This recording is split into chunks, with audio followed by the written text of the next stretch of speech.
الحمد لله نحمده ونستعينه ونستغفره ونعوذ بالله من شرور أنفسنا ومن سيئات أعمالنا من يهده الله فلا مضل له ومن يضلله فلا هادي له ونشهد أن لا إله إلا الله وحده لا شريك له ونشهد أن سيدنا ومولانا وسندنا محمدا عبده ورسوله أما بعد فأعوذ بالله من الشيطان الرجيم بسم الله الرحمن الرحيم إن هذا القرآن يهدي للتي هي أقوم قال النبي صلى الله عليه وسلم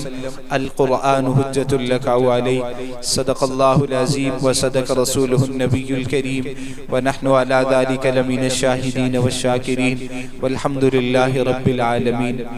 کیوں نہ ہو ممتاز اسلام دنیا بھر کے دینوں میں، کیوں نہ ہو ممتاز اسلام دنیا بھر کے دینوں میں، وہاں مذہب کتابوں میں یہاں قرآن سینوں میں۔ انتہائی واجب الاحترام سامعین محترم، خالق کائنات نے حضور اقدس صلی اللہ علیہ وسلم پر جس کتاب کو نازل کیا ہے،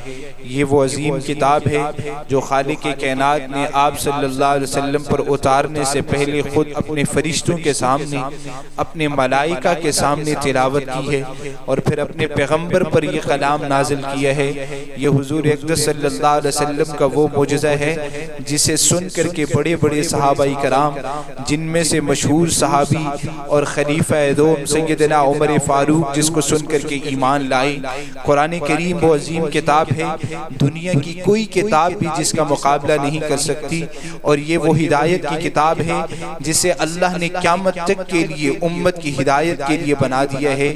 اگر امت جس معاملے میں بھی حضور اقدس صلی اللہ علیہ وسلم کی تعلیمات سے آگاہ ہونا چاہتی ہے تو وہ قرآن کی طرف رجوع کرے، تو قرآن کریم اسے راستہ بتاتا ہے، اور یہ صراط مستقیم کا راستہ بتانے کا واحد ذریعہ اس امت کے پاس قرآن کریم ہے۔ اور خالق کائنات نے اسے اتنی فضیلتیں عطا کی ہیں کہ حضور اقدس صلی اللہ علیہ وسلم نے اسے اتنی محبت کی ہے کہ بعض دفعہ آقا کریم علیہ السلام کے صحابہ اور آپ ساری رات قرآن کریم تلاوت کرتے تھے۔ یہ عشرہ ذی الحجہ چل رہا ہے، حضرت عثمان غنی رضی اللہ تعالیٰ عنہ کئی مرتبہ ایک رات میں پورا قرآن کریم تلاوت کرتے تھے۔ تو خالق کائنات نے اس قرآن کریم کو امت کی ہدایت کا بہترین ذریعہ بنایا ہے، اور آپ کے سامنے ہے کہ چند دن پہلے عید کے دن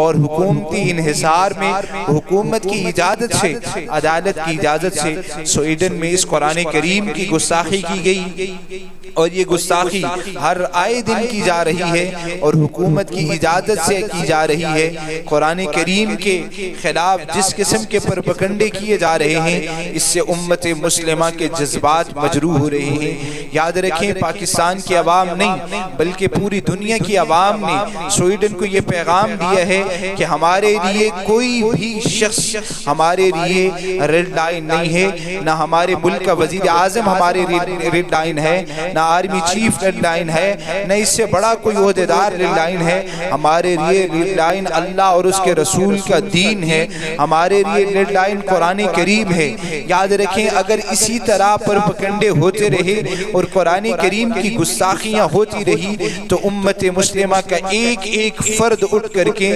اور سویڈن کے بدماشوں کو جواب دینے کے لیے تیار ہے۔ سید، میں آپ کے سامنے ایک واقعہ عرض کرتا ہوں کہ عافیہ صدیقہ کو آپ دیکھیے، عافیہ صدیقہ کو امریکیوں نے کہا کہ آپ کے سامنے ہم قرآن رکھ دیتے ہیں اور قرآن کے اوپر چل کر کے آپ چلی جاؤ، ہم آپ کو آزاد کر دیں گے۔ عافیہ صدیقہ نے جواب دیا کہ میں ایسا نہیں کر سکتی، ساری زندگی میں آپ کی قید میں رہ سکتی ہوں۔ قید میں ہونے کے باوجود بھی انہوں نے ایسا کام نہیں کیا۔ اس سے معلوم ہوتے ہیں امت کے افراد میں قرآن کریم کا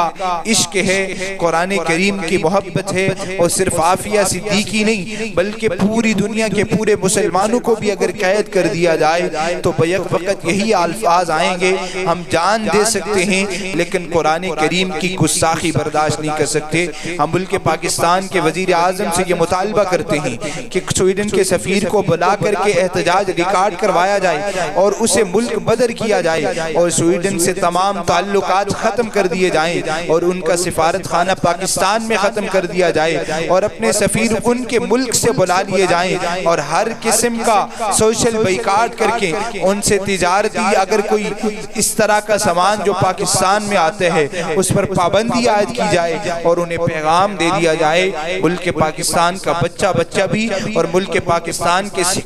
سیاستدان بھی ملک پاکستان کا آرمی چیف بھی قرآن کریم سے محبت کرتے ہیں۔ اگر آپ یہ کریں گے تو اس سے آپ کے سر فخر سے بلند ہوں گے، آپ کے سر نیچے نہیں ہوں گے۔ یاد رکھیں آپ اللہ کے قرآن کے لیے آواز بلند کریں گے، خالق کائنات اس آواز بلند کرنے کی برکت سے پاکستان کی سرزمین پر اپنی رحمتیں اور برکتیں نازل کرے گا اور جس چیز کا ہم شکار ہیں اس وقت وہ ہمارے سے دور ہوگی، معاشی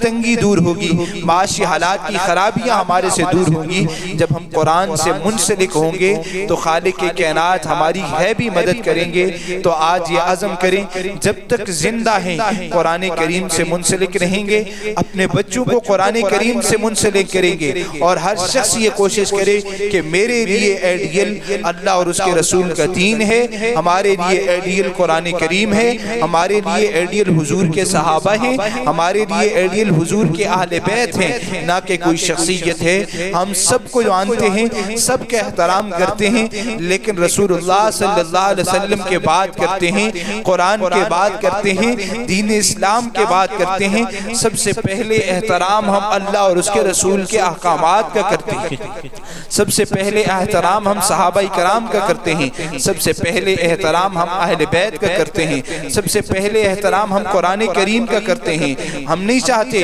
کہ ملک پاکستان کسی بدامنی کی طرف جائے، ہم صرف اتنا مطالبہ کرتے ہیں کہ ملک پاکستان کا وزیر اعظم یہ احتجاج ریکارڈ کروائے اور اس کے سفیر کو ملک بدر کیا جائے تاکہ انہیں معلوم ہو کہ پاکستان میں بسنے والا ہر شخص اس شاہ کے قرآن میں شامل ہے اور انہیں قرآن سے محبت ہے۔ خالق کائنات ہمیں قرآن کریم سے حقیقی محبت نصیب فرمائے۔ اگر ہم قرآن کریم سے محبت کرتے رہے اور قرآن کریم کے حق میں بولتے رہے تو میرا ایمان اور یقین ہے القرآن حجت لک او علیک، کل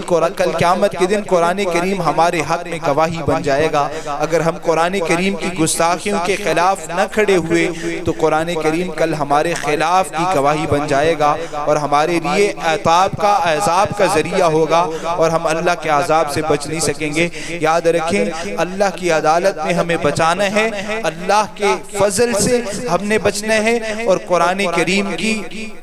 روشنی سے اور قرآن کریم کے ساتھ جو ہمارا عشق ہے اس عشق کی وجہ سے بچنا ہے۔ ہم نے رسول اللہ صلی اللہ علیہ وسلم سے جو محبت کا انداز اپنایا ہوا ہے اس محبت کی وجہ سے بچنا ہے۔ خالق کائنات کل قیامت کے دن ہمیں اس شاہ کے قرآن میں شامل فرما کر کے اپنی قبروں سے اٹھائے اور ہمیں قرآن کریم سے سچی محبت نصیب فرمائے اور اپنے اداروں میں اپنے گلی کوچوں میں درس قرآن رکھنے کی توفیق نصیب فرمائے اور خالق کائنات اس ملک پاکستان کو اس شاہ کے قرآن حکمران نصیب فرمائے، قرآن سے محبت کرنے والے حکمران نصیب فرمائے۔ میں آخر میں یہی کہوں گا بدلے گا زمانہ لاکھ مگر قرآن نہ بدلا جائے گا۔ بدلیں گے دنیا میں شاہ بھی، لیڈر بھی، وزیر بھی، پر محبوب خدا سلطان نہ بدلا جائے گا۔ یہ قول محمد صلی اللہ علیہ وسلم قول خدا فرمان نہ بدلا جائے گا۔ وآخر دعوانا ان الحمدللہ رب العالمین۔